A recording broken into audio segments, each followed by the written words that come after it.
Most landing pages have the same problems. The headline is vague, the CTA says "Get Started," without explaining started with what. So I built a tool that does the roasting for them. You paste a URL, wait about 20 seconds, and get back a full breakdown. What's working, what's broken, and exactly what to fix first. Powered by Claude, built with Flutter and Node.js, and honestly more fun to build than I expected. Let me show you what it looks like, then I'll walk you through how it's built and some of the interesting problems I ran into along the way. Here's the app. Clean, dark UI, one input field. You type in a URL, hit Run Audit, and while it's thinking you can see it working, the loading screen tells you it's analyzing. Then the results come in. You get an overall score out of 100, a letter grade, and a conversion probability. Very low, low, medium, high, or very high. Then an executive summary that reads like a real consultant wrote it, not like a generic AI response. That part took a while to get right in the prompt, and I'll show you exactly how I did it. Below that you have 7 dimension cards: headline, value proposition, CTA, trust signals, clarity, objection handling, and onboarding friction. Each one has a score, a status indicator, a diagnosis of what's actually wrong on that specific page, and concrete recommendations. Not improve your headline. More like, your headline leads with the feature name rather than the outcome, which means a first-time visitor has no idea why they should care. Then, quick wins sorted by impact and effort, alternative CTA ideas, headline rewrites, and a 3-week priority roadmap. The whole thing in under a minute. Now, let me show you how it actually works. The backend is Node.js with Express. When a URL comes in, the first thing that happens is validation, and not just format checking. There's SSRF protection built in, which blocks requests to localhost, internal IP ranges, AWS metadata endpoints. If you're building any tool that fetches URLs on behalf of users, this is non-negotiable. Otherwise, you're basically giving the internet a way to probe your internal network. Then, we check the cache. Results are stored in memory for an hour keyed by a hash of the URL, so if someone audits the same page twice, you're not burning API tokens on the same content. If it's a cache miss, we scrape the page.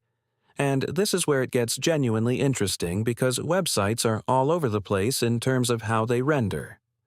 My scraper has 3 stages.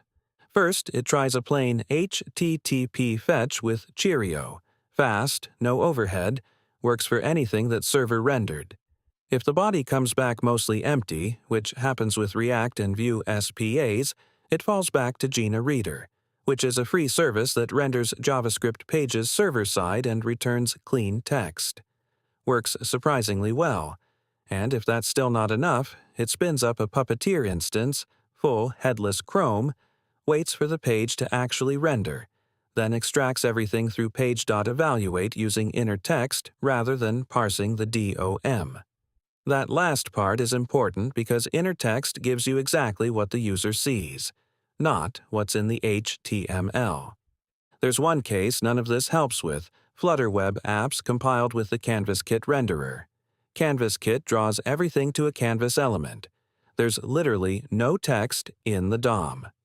I built early detection for this and return a specific error with instructions for how the site owner can rebuild with the HTML renderer instead. Felt like the right thing to do rather than just saying, failed to scrape. Now the prompt.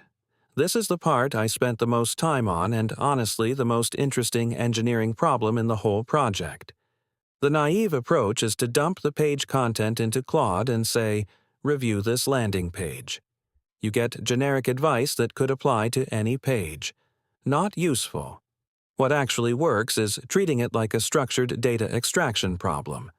I give Claude a role, Senior CRO Consultant, 15 years of experience, no generic advice, and then I feed it structured inputs.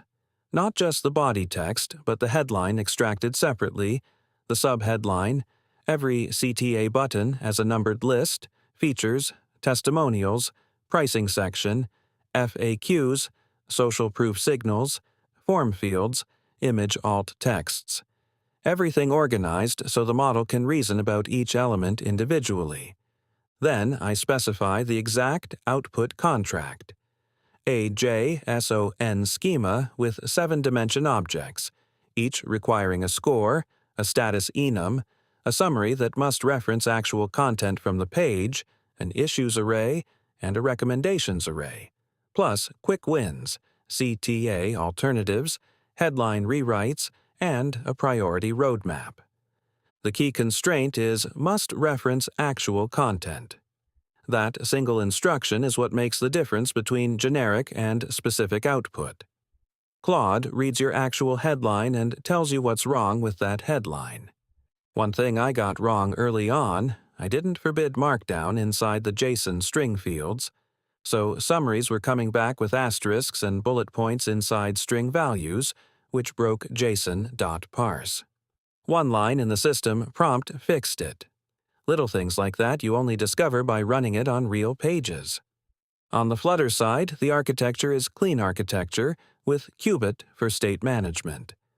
I know that sounds like a lot for a side project, but there's a practical reason. I built this with the intent to sell the source code, so I wanted it to be something a buyer could actually understand and extend, not a pile of spaghetti that only makes sense to me. The state machine for the audit flow is a sealed class with 5 states: initial, validating, loading, success, error. Sealed classes are genuinely underused in Flutter. The compiler forces you to handle every case, which means you can't accidentally ship a UI that's stuck in a loading state because you forgot an else branch. URL validation happens before any network call through a value object.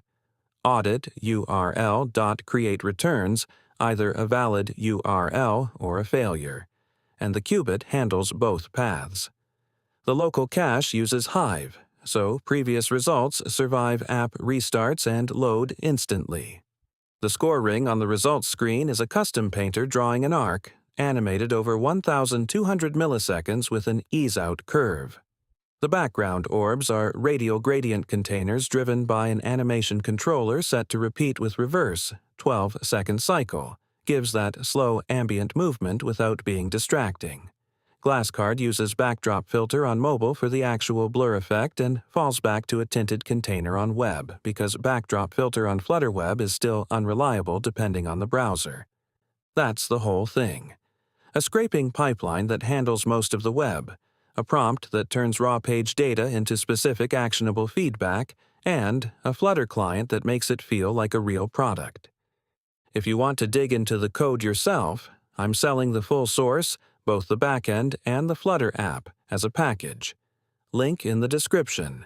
Everything you saw today, ready to run and adapt. Whether you want to launch your own version of this, use it as a reference for how to structure a Flutter SaaS app, or just see how the Claude integration actually works end to end. And if you're building something and want a Flutter developer who actually thinks about the product side, there's also a link to book a call. Happy to hear what you're working on. If this was interesting, subscribe. I build stuff like this pretty regularly and document how it works. See you in the next one.